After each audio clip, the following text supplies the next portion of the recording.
बिस्मिल्लाहिर्रहमानिर्रहीम। अस्सलाम वालेकुम। Welcome to my YouTube channel. आज हम आपके साथ शेयर करने लगे हैं तहसीलदार और नैब तहसीलदार के पेपर 1 की तैयारी कैसे करनी है।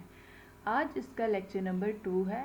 इससे पहले हम इसका लेक्चर नंबर 1 बना चुके हैं इसके बेसिक पार्ट पर कि इंग्लिश के बेसिक पार्ट की तैयारी कैसे करनी है। लेकिन लेक्चर स्टार्ट करने से पहले please don't forget to like, share and subscribe my channel. अब हम मूव करते हैं अपने पेपर 1 की तैयारी कैसे करनी है। इसके सिलेबस पे 2 पेपर होंगे, एक पेपर 1 और एक पेपर 2। आज हम बात करेंगे पेपर 1 की। पेपर 1 जो है वो इंग्लिश बेस है। इसको हमने 3 पार्ट में डिवाइड कर दिया है पेपर 1 को, बेसिक, प्रैक्टिस और मेमोराइज। बेसिक का पार्ट 1 हम डिस्कस कर चुके हैं प्रीवियस वीडियो में, इसके लेक्चर नंबर 1 में। उसमें हमने डिस्कस किया था सेंटेंस क्या है, सेंटेंस के रिलेटेड सारी इंफॉर्मेशन। आज हम बात करने लगे हैं पार्ट ऑफ स्पीच पर। पार्ट ऑफ स्पीच क्या है, तो विदाउट वेस्टिंग टाइम मूव करते हैं पार्ट ऑफ स्पीच पर। पार्ट ऑफ स्पीच क्या है, सबसे पहले तो आपने अंडरस्टैंड करना है पार्ट ऑफ स्पीच क्या है। Every word is a part of speech. हर जो लफ्ज़ होता है वो पार्ट ऑफ स्पीच है। सेंटेंस का जो हर लफ्ज़ होता है वो उसका हिस्सा होता है। The term part of speech refer करता है। आपने पार्ट ऑफ स्पीच बेसिकली 2 चीज़ें होती हैं। सबसे पहले कि जो सेंटेंस में वर्ड हैं उनका रोल क्या है, वो क्या काम कर रहे हैं। मीन्स मैं लिखती हूँ वी लव पाकिस्तान, तो इसमें वी का मतलब क्या है, लव क्या है और पाकिस्तान क्या है। सबसे पहले जो पार्ट ऑफ स्पीच में पार्ट ऑफ स्पीच है उसमें 2 चीज़ें आती हैं। फर्स्ट, वर्ड्स का मतलब क्या है। सेकंड, इंडिकेट हो the function in meaning as well as, कि उनके फंक्शनिंग क्या है, वो क्या मीनिंग दे रहे हैं। पहला ये होता है कि वर्ड्स की फंक्शनिंग क्या है, क्या मीनिंग दे रहे हैं, क्या काम कर रहे हैं। दूसरा क्या मतलब होता है कि ग्रामेटिकली क्या सेंटेंस ठीक है, क्या उसमें ग्रामेटिकली उसमें कोई एरर तो नहीं है। 2 चीज़ें हम लोगों ने पार्ट ऑफ स्पीच में चेक करनी होती हैं, एक तो वर्ड्स की फंक्शनिंग, सेकंड हमने क्या करना होता है, उसे चेक करना होता है ग्रामेटिकली सेंटेंस को, क्या उसमें फुल स्टॉप यूज़ हुए हैं, क्या उसका फर्स्ट लेटर कैपिटल है, क्या उसमें पंचुएशन ठीक यूज़ हुई है। हम लोगों ने ये चीज़ यूज़ करनी होती, देखनी होती है। सॉरी, पार्ट ऑफ स्पीच जो है उसके 8 पार्ट हैं। Known, pronoun, verb, adjective, adverb, preposition, conjunction, introduction. सबसे पहले डिस्कस करते हैं नोन क्या है। फर्स्ट क्या है, नोन क्या है। Noun is a word that identify. Noun क्या है, कोई पर्सन हो सकता है, कोई प्लेस हो सकती है, कोई एनिमल हो सकता है, कोई ऑब्जेक्ट हो सकता है, कोई फीलिंग हो सकती है, या फिर कोई आइडिया हो सकता है। नोन को उर्दू में हम इसम कहते हैं। अगर आपको नोन का नहीं भी पता तो इसम तो हमें KG1 से पढ़ाई जाती है। इसम क्या है, नाम, चीज़, जगह को इसम कहते हैं। अब पर्सन में man, women, teacher, John, Mary, किसी का भी नाम भी आ सकता है। प्लेस में घर, office, town, countryside, America, Pakistan, Lahore, et cetera et cetera. Thing में table, car, chair, banana, money, music, love, dog, monkey. इसी तरह फीलिंग में सैडनेस, हैप्पीनेस, इस तरह की सारी फीलिंग। अब आइडिया में क्रिएटिविटी, प्लॉट, इस तरह के आ सकते हैं। एग्जाम्पल ले लेते हैं इसकी कोई भी, जैसे ऐश इज अ गर्ल, तो ऐश इसमें क्या है, नोन है, ठीक है, पर्सन है। नेक्स्ट मूव करते हैं प्रोनोन पर। प्रोनोन क्या है, वो लफ्ज़ जो नोन की जगह पर यूज़ होते हैं उसको हम कहते हैं pronoun. A pronoun is a word that take the place of noun। वो लफ्ज़ जो नोन की जगह यूज़ होते हैं उसको प्रोनोन कहते हैं। Pronoun can do all the thing that known can do. Pronoun same वैसे ही फंक्शनिंग परफॉर्म करता है जैसे नॉन फंक्शनिंग परफॉर्म करता है। For example he, she, it, they, someone else, we, ये सारे जितने भी हैं ये आते हैं। जैसे हो, ये सारे प्रोनाउन में आते हैं। जैसे मैंने लिखा था ऐश इज अ गर्ल, तो ऐश नोन थी और ऐश की जगह मैं उसकी जगह लिख देती हूँ शी इज अ गर्ल, तो शी क्या है, प्रोनाउन है। नेक्स्ट मूव करते हैं वर्ब। वर्ब क्या होता है पार्ट ऑफ स्पीच में? वर्ब छोटे हुए होते हमने सबने सुना होगा कि वर्ब क्या है, एक्शन। वर्ब को जब भी हमारे माइंड में लफ्ज वर्ब आता है तो उसका मतलब क्या है, एक्शन। वर्ब एक्शन होता है। Verb are the action words in the sentence that describe what the subject is doing. ये बताता है कि जो हमारा सब्जेक्ट है वो क्या कर रहा है।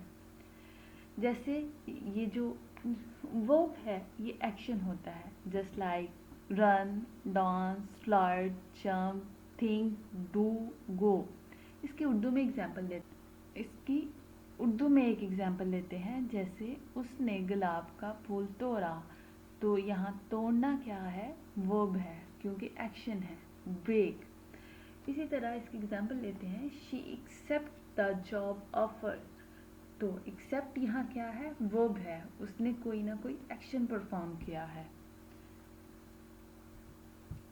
नेक्स्ट जो इसके पार्ट ऑफ स्पीच है वो है एडजेक्टिव। वर्ब जैसे हमने नोन पढ़ा क्या है, प्लेस, थिंग, ये चीज़ें हैं। प्रोनाउन जो नोन की जगह पर यूज़ होते हैं। वर्ब, एक्शन, एडजेक्टिव पर अब देखते हैं एडजेक्टिव क्या है। An adjective is a word that tell us more about a noun. ये क्या देता है, ये नोन को मोर डिफाइन करता है, उसकी एक्सप्लेनेशन देता है, उसके बारे में वजाहत देता है। इट डिस्क्राइब द क्वांटिटी, ये क्वांटिटी में भी हो सकता है, और क्वालिटी और state of being of known, known को करता है। जस्ट लाइक इसके एग्जांपल क्या होते हैं, जैसे enormous, dog like, silly, yellow, fast, many, few, millions. जैसे कि एग्जाम्पल लेते हैं, my cake should have 16 candle. 16 क्या है, उसको क्वांटिटी में बताया है कि कितनी कैंडल है, उसे क्लैरिफिकेशन किया है, क्लैरिफिकेशन देता है, मोर इन्फॉर्मेशन देता है किसके बारे में, नोन के बारे में ज़्यादा डिस्क्राइब करता है। या फिर the big dog was hungry, हम ये भी तो लिख सकते थे द डॉग वॉज हंग्री, लेकिन क्या उसने उसको डिस्क्राइब किया है, उसने उसकी क्लैरिफिकेशन दी है, उसको खुल के बयान किया है कि द बिग, जो बिग है वो क्या है, एडजेक्टिव है। नेक्स्ट जो पार्ट ऑफ स्पीच है वो है एडवर्ब। एडवर्ब क्या है, adverb is a word that describe, modify a verb, जो डिस्क्राइब करता है वर्ब को। ही सिंग लाउडली, अब सिंग क्या था, वर्ब है, और लोडली लगा के हमने क्या कर दिया, एडवर्ब, उसको मोर क्लियर कर दिया कि वो ऊंची आवाज़ में गा रही है। यहाँ पे ये वर्ड को डिस्क्राइब करता है, या एडजेक्टिव को, वेरी टॉल, अब वेरी टॉल, टाल तो वो थी लेकिन वेरी लगा के हमने उसे और क्या कर दिया, क्लैरिफाई कर दिया है। या इसके अलावा जो एडवर्ब होता है वो दूसरे किसी एडवर्ब को क्लैरिफाई डिस्क्राइब करता है, sorry. And it too quickly, बहुत स्पीड से, टू क्विकली बहुत स्पीड से, और इवन द होल सेंटेंस, या फिर ये पूरे सेंटेंस को डिस्क्राइब करता है। एडवर्ब जो होता है वो डिस्क्राइब करता है किसी वर्ब को, किसी एडजेक्टिव को, किसी दूसरे एडवर्ब को, या फिर पूरे के पूरे सेंटेंस को। मोस्टली जो एडवर्ब है वो एंड होता है एल वाई, इसका जो एंड लफ्ज़ होता है वो एल वाई होता है। जैसे लोडली, क्विकली, फॉर्चुनेटली, ये किस पर एंड होता है, एल वाई। मोस्टली, हर केसेस में नहीं। The race finish too quickly, अब जो क्विकली है, टू क्विकली, टू ये क्या है, एडवर्ब, इसने क्या किया है, उसको क्लैरिफाई किया है वर्ब को। नेक्स्ट जो है वो है conjunction. A conjunction is a word. Conjunction क्या है? ये वर्ड होता है डेट जॉइन करता है। ये कोई ना कोई वर्ड होता है जो जॉइन करता है लफ्ज़ों को, वर्ड्स को, फ्रेज को, क्लास को और सेंटेंस को। फ्रेज मैं प्रीवियस लेक्चर में डिस्कस कर चुकी हूँ, फ्रेज क्या है, क्लास क्या है और सेंटेंस क्या है। कंजक्शन में कौन से वर्ड आ सकते हैं? But, and, because, although, yet, since, unless, or, not, while, where etcetera. इसके अलावा बहुत से लफ्ज़ आते हैं। इसकी एग्जांपल लेते हैं। दो लफ्ज़ों को जैसे हमने बोला कि वर्ड्स को ज्वाइन करता है। He bought a book and a pen. इसने बुक और पेन को जोड़ दिया है, क्या लगा के? कंजक्शन लगा के। कंजक्शन कौन सी यूज हुई है? And. I try to hit the nail, या फिर ये सेंटेंस या फिर ये फ्रेज या क्लास को जोड़ता है। तो इसने I try to hit the nail but hit my thumb inside. तो ये क्लासेस को इसने जोड़ा है। नेक्स्ट जो पार्ट ऑफ स्पीच है वो है प्रपोजिशन।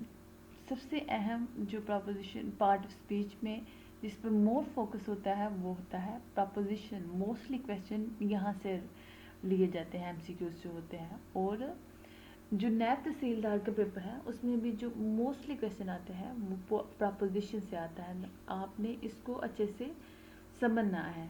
अब प्रपोजिशन क्या है? Preposition is a word. ये कोई वर्ड है या फिर ग्रुप ऑफ वर्ड्स है। यूज होते हैं बिफोर अ नोन, नोन से पहले, प्रोनोन या फिर प्रोनोन से पहले, आर नोन फ्रेज या फिर नोन फ्रेज से पहले, टू शो क्या करने के लिए? डायरेक्शन। उसकी डायरेक्शन क्या है, या उसके टाइम को शो करने के लिए, या प्लेस को शो करने के लिए, या फिर लोकेशन को, या कोई रिलेशनशिप शो करने के लिए, या फिर इंट्रोड्यूस करवाने के लिए कोई ऑब्जेक्ट है। ऐसे वर्ड होते हैं जो direction, time, place, location in चीज़ों को शो करने के लिए यूज़ होते हैं। एग्जाम्पल में कौन कौन से? जैसे इन, एट, ऑन, ऑफ, टू। आई जैसे टाइम के साथ कौन सी प्रपोजिशन यूज़ होती है? At. I go to work at 8 o'clock। मैं, और अगर यो एयर होता है जिसके साथ कोई टाइम फिक्स नहीं होता, टाइम फिक्स नहीं होता लेकिन एयर का पता होता है, तो उसके साथ कौन सी यूज़ होती है? In. She was born in 1996। Time का नहीं पता लेकिन ईयर का पता है। अगर तो फिक्स टाइम का पता है तो फिर एट लगाते हैं। अगर टाइम का नहीं पता है, बस ईयर, मंथ और इसका पता है, तो फिर हम इन लगाते हैं। प्लेस के लिए भी हम एट का लफ्ज़ यूज़ करते हैं। नेक्स्ट जो पार्ट ऑफ स्पीच है वो है इंटरजेक्शन। इंटरजेक्शन क्या है? And interjection is a word. ये कोई वर्ड हो सकता है या फिर फ्रेज हो सकता है that express something in sudden और एक्सट्रीमेटरी वे। सडन फीलिंग या सडन एक्सप्रेशन को जो शो करता है, स्पेशली एन इमोशन लाइक। इसमें क्या दिखाए जाते हैं? इमोशंस दिखाए जाते हैं, एक्सप्रेशन दिखाए जाते हैं, हम कह सकते हैं। Joy, sorrow, excitement, wonder, surprise, pain, sadness, happiness, ये सारी क्या है? एक्सप्रेशन है। तो इंटरजेक्शन में क्या एक्सप्रेस किया जाता है? सडन एक्सप्रेशन शो किए जाते हैं। इसका जो मेन मकसद होता है वो एक्सप्रेस करना होता है फीलिंग को रदर देन मीनिंग को। जैसे एग्जाम्पल, वाव, हुरे, ओ, अलास, आउच, ओप्स, आहा, याहू, ब्रावो एट्सेट्रा। इसके अलावा ये जो लफ्ज़ होते हैं ये क्या करते हैं? ये एक्सप्रेस करते हैं फीलिंग्स को, एक्सप्रेशंस को शो करते हैं। जैसे खुशी के लिए, होरे वी वॉन द गेम।